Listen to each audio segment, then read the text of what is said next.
Buenas tardes, oyentes de Gente en Obra, ¿cómo están ustedes?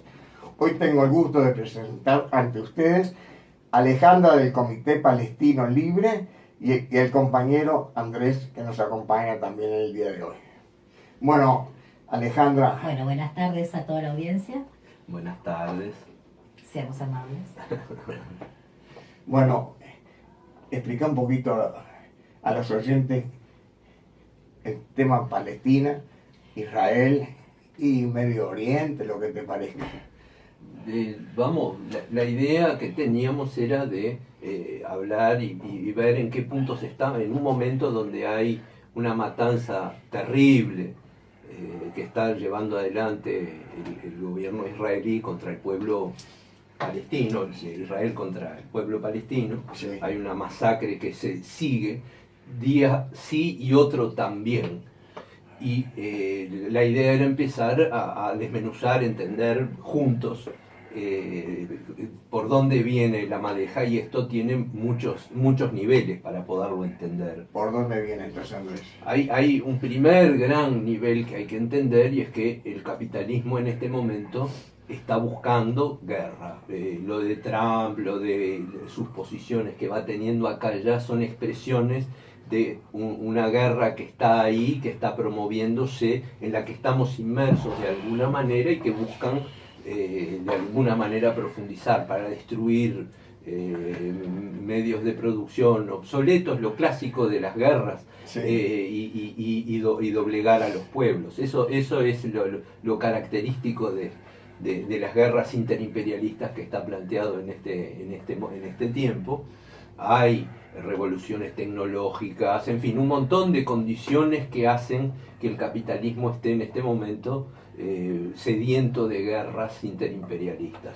En ese marco hay distintos lugares dentro del mundo donde hay procesos de guerra promovidos desde el imperio, y uno de ellos es toda la zona de Medio Oriente, ¿no? Es toda una región significativa. Por eso, en ese marco de voluntad guerrera, hay que entender cuando, por ejemplo, el gobierno de Israel plantea un día sí y otro también, hay que mirar a Irán, hay que ir contra Irán, tratan de lograr el objetivo de un crecimiento dramático de la situación de la guerra, o con Siria, uno los va viendo, en Siria, Líbano, pero Irán es algo que nombran permanentemente dentro de sus objetivos. No es una casualidad, los Estados Unidos también. El tema siempre es la tensión entre los niveles que implica de destrucción, hasta dónde pueden controlar o no ese proceso, y los pueblos pueden, la idea interimperial es siempre la sangre la ponen los pueblos, ¿no? Sí. Y ellos hacen los negocios, sí. Hacen los negocios y la construcción del desarrollo capitalista. Ese es el proyecto que ellos tienen. Este es un poco el marco, muy sintéticamente, en un tiempo donde hay debilidad relativa del movimiento internacionalista de los trabajadores y los pueblos. Tenemos líos ahí. Bueno, con debilidad relativa te quedaste corto. Lo hemos estado viendo últimamente, sí. Y bueno, eso es un tema en paralelo que tenemos que ver cómo tratamos. Pero en principio, para empezar, va por ahí. Ale, va para vos. Va para mí. En Palestina, que era un poco lo que Gustavo nos preguntaba, cómo está la situación, hay como un punto de inflexión que es a partir del 30 de marzo. En las previas al 30 de marzo, a partir del 30 de marzo se convoca a la Gran Marcha del Retorno. El 30 de marzo es el Día de la Tierra en Palestina. Es en conmemoración, no me acuerdo bien el año, 1976 creo que fue, que en movilizaciones contra la expropiación de tierras por parte del sionismo en Cisjordania murieron 6 israelíes palestinos, fueron asesinados en las protestas, y quedó el 30 de marzo como el día recordando a estos mártires, como la conmemoración, porque fue en defensa de la tierra, es el Día de la Tierra Palestina. El 30 de marzo de este año estaba prevista una gran marcha, que no era en un día, es en sucesivas oleadas. Todos los viernes se hacen movilizaciones hacia la frontera, donde, bueno, hay Hoy de mañana, por ejemplo, leíamos, hubo un nuevo bombardeo y tiran cometas desde Gaza prendida a fuego. Caen en terrenos israelíes prendiendo fuego pastizales, terrenos. ¿Cómo responde Israel? Va a su caso limpio, ¿no? Estuvieron toda la madrugada, desde anoche a las 11 de la noche hasta las 6 de la mañana de hoy, no de corrido, pero en plazos bastante seguidos, bombardeando Gaza de vuelta.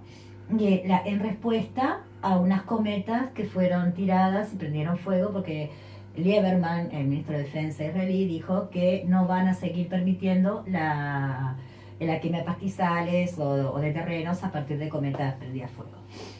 Eso fue un poco la resistencia que se estuvo armando. Eran las cometas, las piedras, el tratar de pasar y romper los alambrados. Son las manifestaciones que un pueblo que está siendo ocupado, oprimido, colonizado, encuentra para decir todavía estamos, todavía existimos. Son las distintas facetas. En ese marco, cuando en la marcha del retorno, la primera jornada, que creo que fue la más brutal de todas, habían armado con maquinarias el día anterior unas especies de terraplenes en los alrededor, donde está la valla. Hay que entender, donde está la frontera, no es una frontera realmente. Es una línea que ha determinado Israel unilateralmente, que hasta ahí llega Gaza, no Israel. Israel puede avanzar más sin problema ninguno. Pero además de ese lugar donde hay una valla, hay una cantidad de metrajes que, dependiendo de las zonas, son más o menos metros de ancho, que es lo que llaman la zona de exclusión. Es dentro de Gaza, generalmente las zonas más anchas, donde están los terrenos más fértiles, los terrenos de cultivos. Entonces, quien pisa esas zonas de exclusión que le llaman, que son zonas de Gaza, sí, son zonas palestinas, les disparan directamente. Hay mucha gente la que ha sido baleada por pasar a la zona de exclusión, no lo que después sale a decir el sionismo por haber ingresado a Israel, sino por estar dentro de la zona de exclusión. Ellos definieron, hasta acá estamos nosotros y de acá hasta allá son ustedes, pero en este tramo no pueden estar porque no se nos pueden acercar tanto. Ese es un poco el criterio.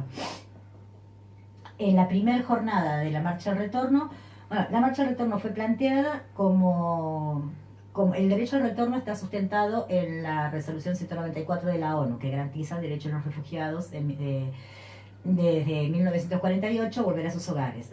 Las personas que viven en Gaza son en su gran mayoría refugiados de 1948. Y los terrenos de donde fueron expulsados son los que tienen enfrente, en general. Entonces, la consigna era a volver a nuestras tierras. Se dio en las sucesivas oleadas de la marcha de los viernes, que serán las distintas jornadas de la marcha del retorno. Hay de la gurizada más joven, más rebelde, que cortan los alambrados y pasan.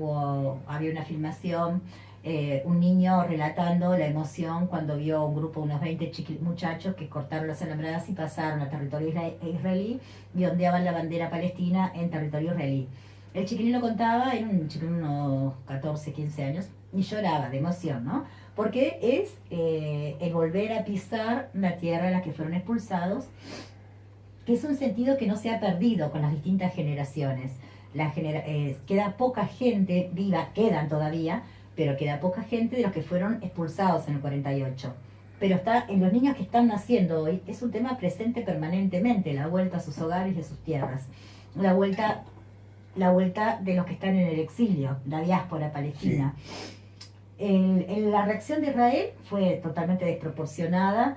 En esos terraplenes que habían armado, pusieron francotiradores, había más de 100 francotiradores, dispararon indiscriminadamente, disparaban a la gente, pero disparaban, reconocido por ellos mismos, a los que consideraban que eran agitadores, o sea, no a quien tenía un arma, suponete, no, a quienes consideraban agitadores o líderes de distintas fracciones o facciones de la resistencia. Entonces les disparaban directamente. Y además a mansalva, bueno, es archiconocido el caso de la enfermera que murió, una muchacha muy joven con un hijo, que asistiendo a los heridos, tratando de sacarlos, fue baleada ella también, levantando los brazos, avisando que iba a socorrer gente, con los chalecos identificatorios, fue baleada y murió. Los periodistas son permanentemente baleados, hay varios periodistas muertos y hay muchos heridos, porque es parte de la política de que no se difunda, de tratar de la censura que aplican sistemáticamente. La Gran Marcha del Retorno estaba planificada en un principio hasta el 15 de mayo, que es la fecha de la Nakba, que la hemos hablado varias veces. Sigue los viernes porque se ha conformado como ya no hay manera, ni los están matando de todas maneras. Muertos por muertos pelean. Entonces, ya sea ir a las alambradas con la bandera y tirarles piedras, están dispuestos. Es un momento en que no es muy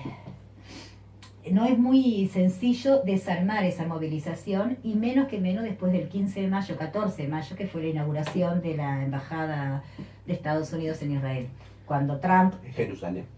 En Jerusalén, cierto, sí, tenés razón. La trasladan de Tel Aviv para Jerusalén. Ahí enganchamos con todo lo que vino después, ¿no? En lo que iba a jugar la selección argentina, que iba a jugar contra Israel en Haifa, y trasladaron para Jerusalén el partido como forma de conmemorar los 70 años de la creación de Israel. Acá en Uruguay también se hicieron conmemoración, le dieron el solís a la Embajada de Israel para que festejara sus 70 años, hicieron que la Orquesta Filarmónica de Montevideo tocara, la Orquesta Filarmónica, los músicos y los cantantes del Coro Nacional del Sodre sacaron una carta muy buena, yo creo que te la había mandado la carta a vos, Está bien. donde explicaban por qué estaban en desacuerdo con que los obligaran y con que los 70 años de Israel fueran parte del proceso de la Filarmónica, cuando no estaban dispuestos a festejar. Una actitud muy digna y muy buena la de los músicos. La instalación de la embajada significó, desde que empezó el día, el 14 de mayo, desde el 14, el 15, el 16, enfrentamientos permanentes. Los enfrentamientos es algo que lo hablamos siempre, pero siempre es necesario aclararlo de vuelta. Israel, el sionismo, habla del terrorismo palestino, del terrorismo de Hamas, y no sé cuánto. Los enfrentamientos son a pedradas, con ondas, con de repente las cometas prendidas a fuego y alguna granada casera. Esos son los enfrentamientos, o sea, no es una guerra. No son dos ejércitos que están combatiendo, no es una brigada de gente, de civiles organizada con armas para... No hay nada, hay piedras, hay cometas, hay cosas muy básicas con lo que nos enfrentamos todos en la calle cuando vienen los milicos a reprimir, y lo primero que agarramos, una piedra. Es básicamente eso. Después te hace una pregunta. No, dale. No, a mí... ¿Cómo me ubicas en todo lo que tú estás explicando, la participación de Putin? Bueno, eso era un poco lo que hablábamos al principio. Sí. De hecho, Putin ha sacado alguna declaración concreta con el tema de la matanza en Gaza a partir del 30 de marzo, pero sin inmiscuirse para nada. Putin está replegado al tema Siria, concretamente. O sea, ahí es donde están jugando la batalla, porque en el tema Palestina, más que lo que se votó en la ONU, de rechazo al uso excesivo de la fuerza por parte de Israel, sacando eso no hay gran cosa que se diga, ¿no? Entonces, es como que se dice mucho de repente, votan en la ONU el rechazo, el repudio, vamos a hacer una investigación por el uso excesivo de la fuerza, pero no pasa naranja. Siguen matando, siguen bombardeando y acá no pasa nada. Votaciones que son 140 a 3, con Guatemala incluido. Ha sido fuerte la última censura a nivel de cantidad, ¿no? De votos en contra de Israel como censura. Pero no pasa nada. No pasa absolutamente nada. Entonces ahí entra lo que hablaba hoy Andrés al principio, de que el tema de la solidaridad internacional está bastante barranca abajo. Estoy de acuerdo. Digo, si hay algo que hoy por hoy puede darle un soporte al pueblo palestino y a la resistencia del pueblo palestino, es precisamente la solidaridad internacional. En la medida que saquemos una declaración aislada, como hace Putin, o alguna que otra cosa, y nos quedemos todos mirando para el costado, no, los van a seguir igual. La masacre sigue.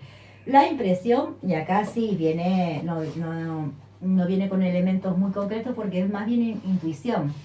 pero ya desde el principio de año, desde el año pasado, que fue desde que se afirmó la judaización de Jerusalén Este, se duplicaron los asentamientos en Cisjordania a partir de que gana Trump en Estados Unidos y que en su campaña electoral dice que va a apoyar más fuertemente todavía el proceso en Israel. Reconoce a Jerusalén como capital de Israel, cuando es precisamente a nivel internacional de las resoluciones. Jerusalén tiene una calidad neutra, es internacional, queda como bajo mando de la ONU de alguna manera, bajo jurisdicción de la ONU, y es sede de capital. Jerusalén Este capital sería la capital del futuro Estado palestino. Están los israelíes, los judíos, los cristianos, todos tienen de alguna manera vinculación religiosa con ese lugar, la ciudad santa de las tres grandes religiones monoteístas. Ahora, volvemos con eso al tema de que lo que está pasando en Palestina es un problema religioso, cuando todos sabemos que acá no hay un problema religioso, hay un problema político, hay un problema de capitalismo, hay colonización. El sionismo es una corriente ideológica de ultraderecha que surge en el auge de los nacionalismos europeos, surge el sionismo. Y como eso, tienen una postura totalmente derecha, nacionalista, que ha utilizado la religión judía como elemento para la fundación de su Estado. Ahora, hay muchísimos judíos en el mundo que se desmarcan y dicen, no, nosotros acá no tenemos nada que ver, a nosotros no nos representa esto. Esto va en contra de lo que nosotros creemos. Algunos por una cuestión religiosa, porque de acuerdo, no sé muy bien cómo es la parte religiosa, pero es algo así como que el pueblo judío vuelve a Jerusalén o vuelve a Israel, no sé en qué marco religioso, es como que el sionismo lo está forzando, ese marco no se habría dado y lo están forzando a que se dé. Entonces no entienden que están violando las escrituras. Desde el punto de vista, de otros puntos de vista, sobre todo el político, el sionismo ha desembarcado de la mano de Inglaterra, de los capitales, del Imperio Británico, que era el gran poder en aquel momento. Sí. Desembarcó de su mano y colonizaron, porque fue eso, fue una colonización, como fue una colonización en América cuando desembarcaron los españoles, fue igual en Palestina cuando desembarcaron los sionistas. Los sionistas de la mano de los ingleses, porque Inglaterra estaba como tenía el mandato de Palestina, pero no colonizaba directamente. Ahora, los sionistas llegaron a colonizar y a expulsar a la población originaria. No voy a entrar en la discusión si hace 2000 años estaban o no, cosa que me importa muy poco. Originaria en eso, eran los que vivían ahí, claro. Y cayeron a desplazarlos, a expulsarlos y quedarse con las tierras. Entonces, no es un tema religioso. Es un tema político, es un tema de capitalismo. ¿Estás de acuerdo vos? Sí, no. Sí, es obvio que si hay un momento donde vale aquello de que la religión es opiosa. Es el opio de los pueblos. Es en este tipo de acá situaciones, sí, porque es usada por el imperio para promover fundamentalismos de uno y de otro lado. Entonces carga ideológicamente de una manera como que haya un problema de religión y esconden el fondo del problema, que es obviamente el desarrollo del capital en la región, y es un problema netamente político, económico, social, claro. Entonces la religión se usa, sí. Se promueve al viejo estilo de Cortés, ¿viste? Poner todos contra todos y te insisto, los pueblos ponen la sangre. Esa es la característica, siempre la sangre la ponen los pueblos. Sí. Entonces los tipos promueven y quieren construir el sionismo, un clima de guerra permanente, sistemática. La última vez que hubo una movilización realmente importante a nivel mundial de los pueblos contra la guerra fue a principios del año 2000, cuando la guerra de Irak, ¿te acordás? Sí, me acuerdo. Que hubo un llamamiento general contra la invasión de Irak. Que acá pasó bastante desapercibido, hubo poca sí, movilización. pero algo hubo cientos de millones en el mundo, que se movieron, sí. Hubo cientos de millones en el mundo. Bueno, la situación del pueblo palestino y toda la situación que conlleva esta pelea de resistencia al imperialismo norteamericano, israelí en la región, ameritaría movilizaciones de esa naturaleza por parte de las organizaciones, de todas las organizaciones de los pueblos, ¿no? Sí, pero lo que está pasando, lo dijo Alejandra también, Sí. pienso igual que ella, está bajando los países, no se la juegan, por decirlo de alguna manera. Los son muy gobiernos no pocos, se la juegan, por eso. pero las organizaciones populares, Sí. los sindicatos, los movimientos estudiantiles, que son los que históricamente se comprometieron con la causa de los pueblos, con la autodeterminación de los pueblos, son los que hoy por hoy deberían estar dando respuesta a esta situación. Pero muchos de los movimientos estudiantiles. Sí, movimientos estudiantiles. Mira, hubo muchos líos en Grecia y la respuesta del movimiento obrero alemán, por decirte uno, no fue de solidaridad con... Hay lío con el internacionalismo, pero hoy hay luchas obreras en todas partes, incluido Estados Unidos. Estados Unidos y Europa. En Francia, mirá todo el lío que hubo hace poquito. Sí. Y fueron políticas, no fue una huelga por 3 vintenes, no, fue contra toda una reforma previsional y del Estado, pero además con posiciones populares, no, tenemos que dar el gas, y dieron el gas gratis en todas un montón de zonas. ¿Te acordás que eso es de ahora, de la semana? Todas las cosas tienen Su tiempo. sus luces y sus sombras, y el problema es visualizar la necesidad de construir un movimiento significativo para parar matanzas. Escuchame, un día sí, el otro también, siguen bombardeando en Gaza, eso es así. No puede ser. Bueno, hay que reaccionar, tenemos que reaccionar. En la madrugada que empezaron a bombardear a las 11 de la noche de acá, Sí. de allá, y siguieron bombardeando hasta la madrugada, el amanecer. Intentamos en la página que el Comité Palestina Libre tiene en Facebook, intentamos difundirlo, informar lo que estaba pasando, y nos vinimos a encontrar con que nos dieron de baja la página. O sea, nos bloquearon la página y no tenemos, claro, no, si la buscas, ayer estaba, hoy la buscas y no existe más la página en Facebook. Son formas de operar. De la guerra. Exactamente. La vez anterior nos había pasado los ataques del 2014 sobre Gaza. Pasó exactamente así. Nos cortaron la página y no pudimos recuperarla. Entonces, es una de las formas en que operan. Cercenar toda forma de información, de comunicación, de difusión de la solidaridad con el pueblo palestino, con la causa palestina. Es una forma en que te van cerrando las distintas fuentes de información. Hasta donde sé, en varias partes, a varios movimientos de solidaridad con Palestina les pasó lo mismo, al correr la semana, no solamente anoche. Me perdí. La guerra es informática, la guerra es en todas las dimensiones. También en la informática, en la información, en la circulación de la información. Sobre todo a nivel de la información. La forma en que estamos tan habituados a que, porque antes, me acuerdo, la gente decía, si está en la televisión es porque pasó. Y después, ahora si está en internet es porque pasó. Y en general no es así. En internet puedes encontrar 2000 informaciones que son un bolazo. Claro. Alejandra y Andrés, la seguimos en otro momento, Pero por supuesto, pero con buenas noticias.